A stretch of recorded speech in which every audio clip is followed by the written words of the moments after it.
vie d'un seul être humain est plus importante que l'humanité tout entière. C'est l'enseignement peut-être le plus important amené par les Elohim. Jésus a remplacé le vieux œil pour œil dent pour dent par quand on vous frappe sur la joue droite, tendez la joue gauche.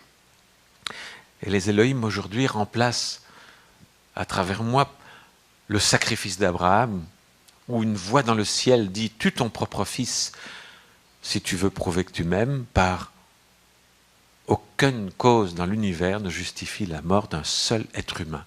Et si l'on vous disait que pour sauver l'humanité tout entière, si quelqu'un avait une bronchite atypique qui risquait de contaminer toute la planète, et que certains disent il faut le tuer, comme ça s'est passé pour certaines personnes qui voulaient exécuter dans des camps de concentration ceux qui avaient le sida, pour sauver l'humanité, il ne faut pas le faire.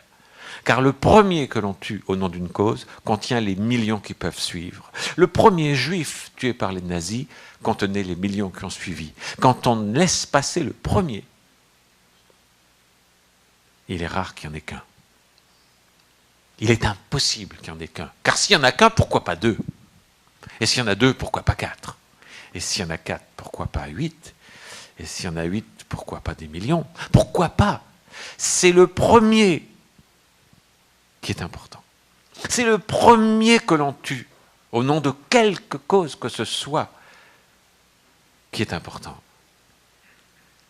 Un journaliste anglais a écrit, c'est merveilleux, y avait-il une seule vie humaine en Irak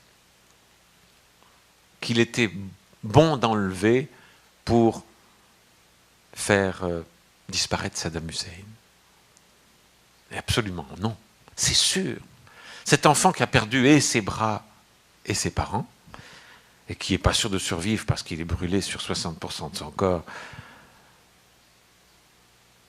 enlever Saddam Hussein.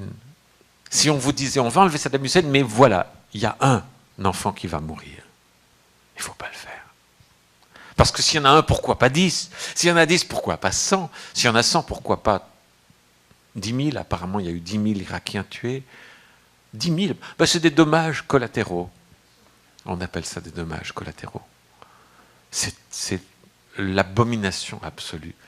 Un seul ne le justifiait pas, car il y a des moyens de changer les inclinations politiques des populations sans violence.